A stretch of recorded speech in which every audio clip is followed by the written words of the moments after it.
Entonces en Lecciones de Estética 2 es importante como para de alguna manera entender el arte, es, es necesario ser consciente que el concepto de arte, como el concepto genérico, no existía en los griegos. Entonces lo que se trata de la conferencia es como es ir atrás a lo que y a través de el arte como técnica, la poesía y la música, dar un entendimiento a cómo se ha transformado esas instituciones a conformar lo que hoy consideramos como bellas artes. Sí, bueno, pues entonces primero empieza como describiendo la poesía. Eh, la poesía quería decir como el hacer. Entonces es lo que él decía en Lecciones de Estética 1, que es que el hombre hace lo que dice, o sea, hace el decir, y, y bueno, pues ahí es como que el hombre se expresa y expresa sus sentimientos. Y,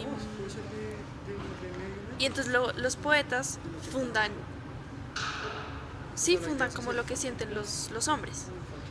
Eh, Acá es importante lo que acaba de decir Dani, que al hacer el decir, él hace referencia en que se hace logos. Y digamos que al hacer la razón se empieza a abrir el mundo y a instaurarlo. O sea, a través de la poesía se empieza a fundamentar el mundo donde se vive. Pero es importante también como a través de la poesía él empieza a contar cómo se ha dado una transformación y él alude como a un vaivén de ese significado que tiene la poesía. Como tal, como esa primera instancia en donde la poesía adquiere un carácter divino y él empieza a decir que es la, que es la religión de los griegos.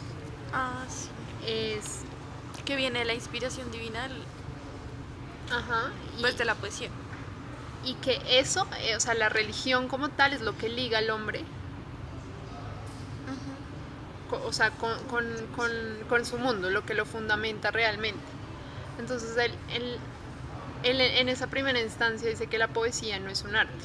No era un arte, pero entonces hay una cosa importante y es que luego se convierte en arte, entonces él dice que se degrada de alguna manera ese término de poesía al arte y que adquiere como esa técnica de las palabras y luego en ese momento en el neoplatonismo se vuelve a invertir y ahora las artes empiezan a hacer poesía. Entonces es como un proceso inverso, o sea, sí, un inverso en el camino para entender lo que se conoce como hoy arte. Y es que empieza, todo el arte se agrupa ahora en que es poesía.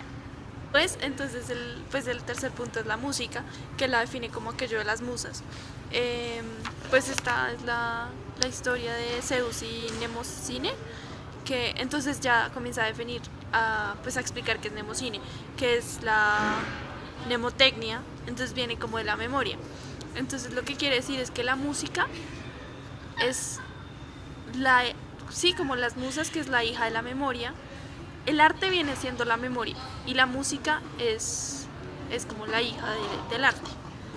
Eh, entonces, bueno, ahí comienza a explicar que antes, pues como no había escritura, todo se transmitía por la memoria viviente, por la memoria oral. Entonces la música es como el reflejo de todo eso que se vivía antes, como sí, como la música estudiaba la cultura, entonces eso es lo que se expresa. Sí, Y ya después, bueno, sí que... no, que sí, que ahí es muy importante como eso, que él lo pregunta y lo formula como qué se convierte en el soporte de la memoria en un mundo donde todo funciona a través del oral, donde digamos no hay como esa escritura donde podemos registrar esa información. Entonces él empieza a decir que las artes se convierten en este mecanismo. Ajá, y que después ya cuando la música y la poesía se transcribe en texto, cuando ya existe el lenguaje, eh, pues ya la memoria es algo como inerte, como que la memoria es inerte a la conciencia del hombre.